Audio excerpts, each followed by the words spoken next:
a WikiVidi documentaries production. Don't forget to like and subscribe. Enjoy. Nolan Bushnell. Nolan Kay Bushnell is an American electrical engineer and businessman. He established Atari Incorporated and the Chuck E. Cheese's Pizza Time theater chain. Bushnell has been inducted into the Video Game Hall of Fame and the Consumer Electronics Association Hall of Fame, received the BAFTA Fellowship and the nation's Restaurant News Innovator of the Year award, and was named one of Newsweek's 50 Men Who Changed America. Bushnell has started more than 20 companies and is one of the founding fathers of the video game industry. He is on the board of Anti-Aging Games. In 2012 he founded an educational software company called Brainrush, that is using video game technology in educational software. Nolan is credited with Bushnell's Law, an aphorism about games, easy to learn and difficult to master, being rewarding. Personal life. Bushnell enrolled at Utah State University in 1961 to study engineering and then later business. In 1964, he transferred to the University of Utah College of Engineering, where he graduated with a bachelor's degree in electrical engineering. He was a member of the Pi Kappa Alpha fraternity. He was one of many computer science students of the 1960s who played the historic Space War game on DEC mainframe computers. Bushnell worked at Lagoon Amusement Park for many years while attending college. He was made manager of the games department 2 seasons after starting. He was particularly interested in the Midway arcade games, where theme park customers would have to use skill and luck to ultimately achieve the goal and win the prize. He liked the concept of getting people curious about the game and from there getting them to pay the fee in order to play. He would use his love for games and theme parks to help launch both Atari and Chuck E. Cheese's Pizza Time theaters. While in college, he worked for several employers, including Litton Guidance and Control Systems, Hadley Limited, and the Industrial Engineering Department at the University of Utah. For several summers, he built his own advertising company, Campus Company, which produced blotters for 4 universities and sold advertising space around a calendar of events. He also sold copies of Encyclopedia Americana. Bushnell's first marriage was to Paula Rochelle Nielsen, with whom he has 2 children. Bushnell's oldest child, Alyssa, worked with him at uWink. His second marriage was to Nancy, with whom he has 6 children. Bushnell was raised in the Church of Jesus Christ of Latter-day Saints, but is no longer an active member. A 1999 Time article described him as a lapsed Mormon, and described him smoking a pipe, which is inconsistent with the LDS Church's health practice of the Word of Wisdom. After selling Atari to Warner Communications for $28 million, Bushnell purchased the former mansion of coffee magnate James Folger in Woodside, California, which he shared with his wife Nancy and their 8 children.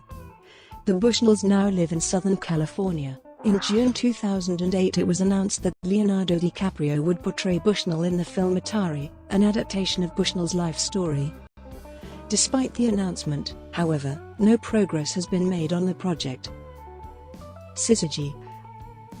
In 1969, Bushnell and colleague Ted Dabney formed Syzygy with the intention of producing a space war clone known as Computer Space. Dabney built the prototype and Bushnell shopped it around, looking for a manufacturer. They made an agreement with Nutting Associates, a maker of coin-op trivia and shooting games, who produced a fiberglass cabinet for the unit that included a coin slot mechanism. Computer Space was a commercial failure, though sales exceeded $3 million. Bushnell felt that Nutting Associates had not marketed the game well, and decided that his next game would be licensed to a bigger manufacturer, Atari Incorporated. In 1972, Bushnell and Dabney set off on their own, and learned that the name, Syzygy, was in use. Bushnell has said at different times that it was in use by a candle company owned by a Mendocino hippie commune, and by a roofing company. They instead incorporated under the name Atari, a reference to a Chet-like position in the game Go. They rented their first office on Scott Boulevard in Sunnyvale, California, contracted with Bally Manufacturing to create a driving game, and hired their second employee, engineer Alan Alcorn.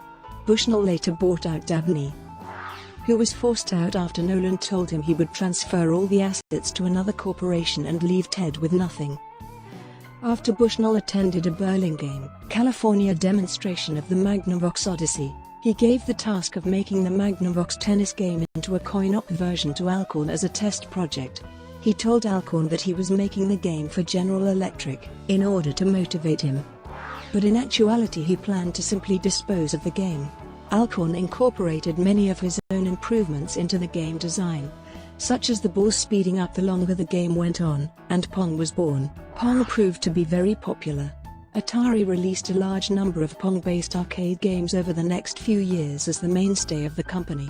In 1974, Atari entered the consumer electronics market after engineers Harold Lee and Bob Brown approached Alcorn with an idea to develop a home version of Pong. With a marketing and distribution agreement with Sears, Pong sales soared when the unit was released in 1975. Using borrowed parts from Atari, having the main PCB printed up by Atari employee Howard Cantin, and receiving further assistance from Atari employee Ron Wayne.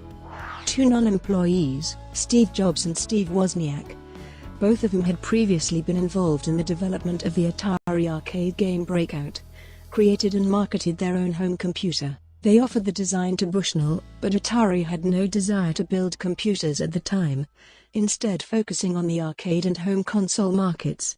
In 1976, Steve Jobs went to Nolan to get him to put in some money in exchange for a minor equity stake in Apple. Nolan remarked, "Steve asked me if I would put $50,000 in and he would give me a third of the company. I was so smart, I said no. It's kind of fun to think about that, when I'm not crying." By 1976, Atari was in the midst of developing the Atari VCS, but Bushnell realized that if the company was going to grow, it needed capital, and with the stock market in a bleak condition, going public would not be the solution. He made a list of companies to approach to buy Atari. Meanwhile, Steve Ross, CEO of Warner Communications, noticed that his children were hovering around video game cabinets at Walt Disney World. Warner Communications was contacted about Atari by one of its investors to discuss purchasing the company. For $28 million, Warner Communications bought Atari, bringing the capital they needed for the VCS launch, which took place in August 1977. In November 1978, Bushnell was forced out of the company after a dispute with Warner over its future direction, notably on the lifespan of the Atari 2600 and their closed software strategy, which was later changed for the new home computer division. By 1982, Atari had $1.3 billion in annual sales and was the fastest growing company in the history of American business. By 1984, the company had crashed and was split into three pieces to be sold off. The coin-op division became Atari Games. The consumer division was sold to Jack Tramiel, who folded it into his Tramiel Technology, Limited, which was then renamed Atari Corporation.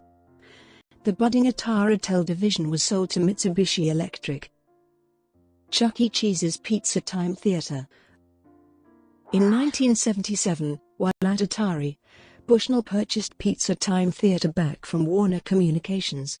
It had been created by Bushnell, originally as a place where kids could go and eat pizza and play video games, which would therefore function as a distribution channel for Atari games. Chuck E. Cheese's Pizza Time Theater also had animatronic animals that played music as entertainment. It is known that Bushnell had always wanted to work for Walt Disney, but was continually turned down for employment when he was first starting out after graduation. Chuck E. Cheese's was his homage to Disney, and the technology developed there.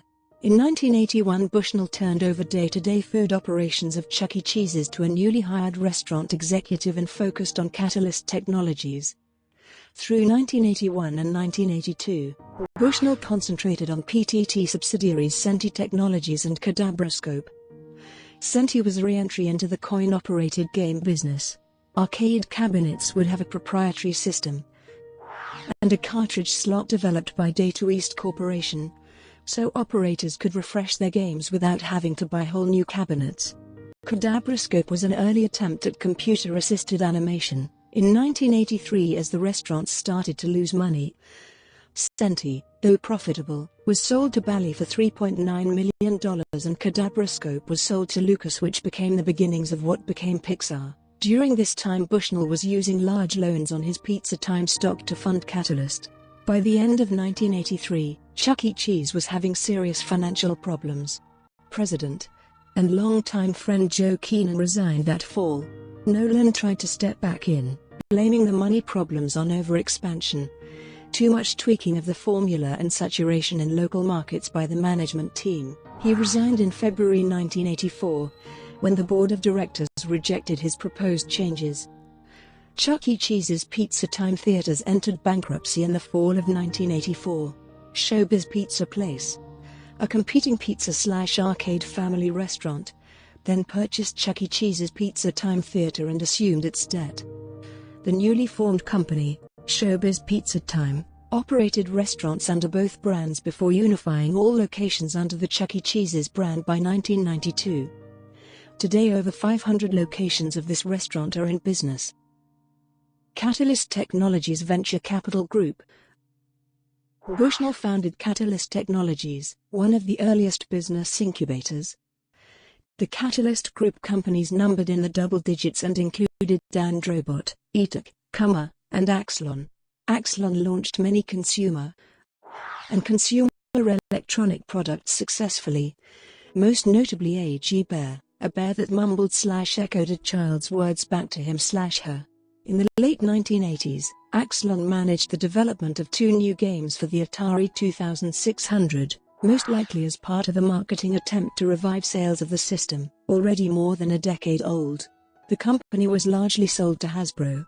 Etek, founded in 1984, was the first company to digitize the maps of the world, as part of the first commercial automotive navigation system. The maps ultimately provided the backbone for Google Maps, MapQuest.com, and other navigation systems. It was sold to Rupert Murdoch in the 1980s. In May 2000 the company, headquartered in Menlo Park, California, became a wholly owned subsidiary of TeleAtlas. While many of the ideas eventually led to current-day innovations, most of Catalyst's companies eventually failed due to a lack of underlying technology available in the 1980s to sustain these high-tech innovations. For example, Catalyst's companies included CinemaVision, which attempted to develop high-definition television. Kummer attempted to distribute video games using special vending machines that would write the game onto discs on demand. BuyVideo developed an early online shopping experience using kiosks and laser discs that allowed shoppers to virtually purchase products that would then be delivered later. PlayNet/Aristo. In 1996 Nolan Bushnell became senior consultant to the small game developer Aristo International after it bought BAFTA Incorporated, where he was chairman. Aristo's CEO and chairman was Molly Cohen. In association with Aristo, Bushnell spearheaded TeamNet, a line of multiplayer-only arcade machines targeted towards adults, which allowed teams of up to 4 players to compete either locally or remotely via Internet. Aristo was later renamed PlayNet. BAFTA Incorporated developed video games that included versions of Urban Strike and Jungle Strike along with online sports games. Aristo developed 2 main products, a touchscreen interface bar-top/arcade system that would also provide Internet access, phone calls, and online network tournaments, and a digital jukebox, capable of storing thousands of songs and downloading new releases. The company died shortly before the dot-com bubble burst, with its prototype machine still in development in 1997. uWink. Before Brainrush, Bushnell's most recent company was uWink, a company that evolved out of an early project called Intensity, which was a concept of an entertainment complex and dining experience. uWink was started by Bushnell and his business advisor Lonnie Reeder, who also designed the original logo for the company. The company has gone through several failed iterations, including a touchscreen kiosk design, a company to run cash and prize awards as part of their uWin concept, and also an online entertainment systems network. After nearly 7 years and over $24 million in investor funding, the touchscreen kiosk/bar-top model was closed amid complaints of unpaid prizes and lack of maintaining service agreements with locations to keep the kiosk/bar-top units in working condition. The latest iteration is a new interactive entertainment restaurant called the uWink Media Bistro, whose concept builds off his Chuck E. Cheese venture and previous 1988-1989 venture Bots Incorporated, which developed similar systems of customer-side point-of-sale touch-screen terminals in addition to autonomous pizza delivery robots for Little Caesars Pizza. The plan was for guests to order their food and drinks using screens at each table, on which they may also play games with each other and watch movie trailers and short videos. The multiplayer network-type video games that allowed table-to-table interaction, or even with table group play, never materialized. Guest often spotted the OS X-based machine being constantly rebooted in order to play much simpler casual video games. Another factor that possibly led to the failure of the restaurants was the placement of the restaurants.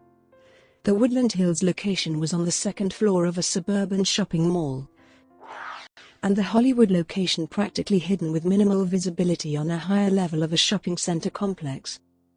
The first bistro opened in Woodland Hills, California on October 16, 2006. A second in Hollywood was established, and in 2008 the company opened a third Southern California restaurant and one in Mountain View, California, in Silicon Valley. All the restaurants have since closed. Brainrush. Bushnell's most recent company is Brainrush, a company that uses video game technology and educational software, where he is founder, CEO and chairman. The company was venture capital funded in 2012. It is based on the idea that many curriculum lessons can be turned into mini-games. Developers can take any body of knowledge from English language arts to foreign language, geography, multiplication table, or chemistry tables, to parts of the human body and gamify the experience. Brainrush calls their underlying technology adaptive practice. They have also developed an open authoring system allowing users to quickly create games in different topic areas. Between 2010 and 2012, Brainrush ran a test in Spanish language vocabulary learning with over 2,200 teachers and 80,000 students across the country, and got an increase in learning speed of between 8–10 times traditional learning. Brainrush rolled out the full platform in the fall of 2013. Accolades. Bushnell is considered to be the father of electronic gaming, due to his contributions in establishing the arcade game market and creation of Atari. There had been debate between whether Bushnell or Alf H. Baer, who is credited with creating the first home video game console, should be considered the father of video games, which had led to some bad blood between the two inventors. However, the industry recognized that Baer should be considered the father of home video gaming, while Bushnell is credited with innovating the arcade game. At the British Academy Video Games Awards on March 10, 2009, the British Academy of Film and Television Arts awarded the Academy Fellowship to Bushnell in recognition of his outstanding achievement as a founding father of the video games industry. Biographical film. Since 2008, there has been interest to a biographical film about Bushnell's life. While Bushnell had been approached by others to make such a film and turned these offers down, he accepted an offer made by Paramount Pictures in June 2008 with a script by Craig Sherman and Brian Hecker, with Leonardo DiCaprio envisioned to star as Bushnell. While news of the film was quiet over the next 10 years, in March 2018, film financing company VisionTree was working to start an initial coin offering for cryptocurrency to raise up to for the film, which was set to be produced by DiCaprio's studio Appian Way Productions, VisionTree, and Avery Productions. Brought to you by WikiVidi Documentaries. Would you like to know more?